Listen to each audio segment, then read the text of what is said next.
Bonjour tout le monde, vous allez bien? Bienvenue dans la cuisine de les gourmandises de Joujou. Aujourd'hui, on va se faire plaisir, on va se rappeler de bons souvenirs. Patate à clette, qui est-ce non nous-mêmes qui se rappelle de cette recette? J'en suis sûre que vous vous en rappelez, que vous en mangez quand vous étiez petite, ou même plus grand aussi. Pour les autres, patate à clette, c'est du patate douce avec du lait. Alors, je vais dire les ingrédients tout de suite. Regarde, moi, je peux pas l'avancer. C'est déjà fait, mais c'est tellement facile. Écoute, je vais juste vous dire les ingrédients, les petites étapes à suivre. Alors, du lait, ça nous prend du lait. Patate à clette, ça nous prend du lait. Du lait, moi, je mélange les deux. Du lait de vache, une tasse de lait de vache, tout dépend pour combien de personnes que vous cuisinez. Mais moi aujourd'hui là c'est une tasse de lait de vache, une canne de lait de carnation. Moi j'ajoute un petit peu de sucre, de la cannelle, bâton de cannelle ou en poudre, de l'anis étoilé. Alors c'est ça, au moins 2-3 anis étoilés. Ça sent tellement bon là. Ça sent bon l'anis étoilé.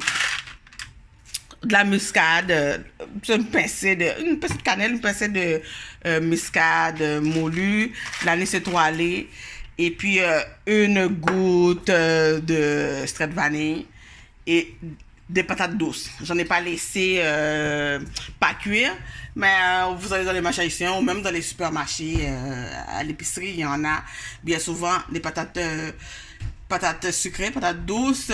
Il y en a soit avec la chair blanche, comme ça, ou la chair jaune, orange. Bon, ici, j'ai les patates douces avec la chair blanche. Je le préfère avec, avec la chair blanche. Vous pouvez prendre l'autre aussi. Et puis, on fait bouillir dans une petite casserole ou une marmite. On fait bouillir le lait de vache, le lait de carnation. On ajoute une pincée de cannelle, une pincée de muscade. On ajoute l'anis étoilé. Et puis, le sucre, oui.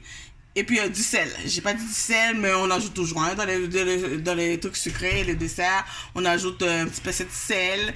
Et puis, vous pouvez même mettre les zestes d'un citron lime, je veux dire citron vert. Et puis, voilà, on fait bouillir, on fait frémir notre mélange. Et puis, à part, on fait bouillir, on fait cuire les patates. Moi, j'aime bien les faire cuire à part, avec la peau. Hein, on lave, puis on les fait bouillir avec la peau.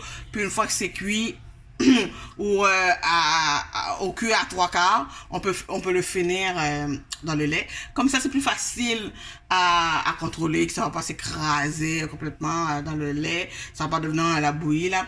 Alors, on fait bouillir, on fait cuire nos patates sucrées dans l'eau bouillante et avec la peau. Puis une fois que c'est cuit ou au 3/4, on enlève, on épluche et puis on met ça, on ajoute ça dans notre lait aromatisé avec toutes les épices, le cannelle, la muscade et tout. Et puis on laisse quelques minutes encore que ça prend le goût des patates, des patates sucrées. Et puis c'est ça, patates avec lait. C'est tellement bon, hein? On se fait plaisir, c'est réconfortant. Et puis, ça nous ramène dans notre enfance et puis on se fait plaisir. Alors voilà, c'était bien facile, très facile. Patates sucrées, patates douces avec du lait, patates à clette haïtien, bon bagaille.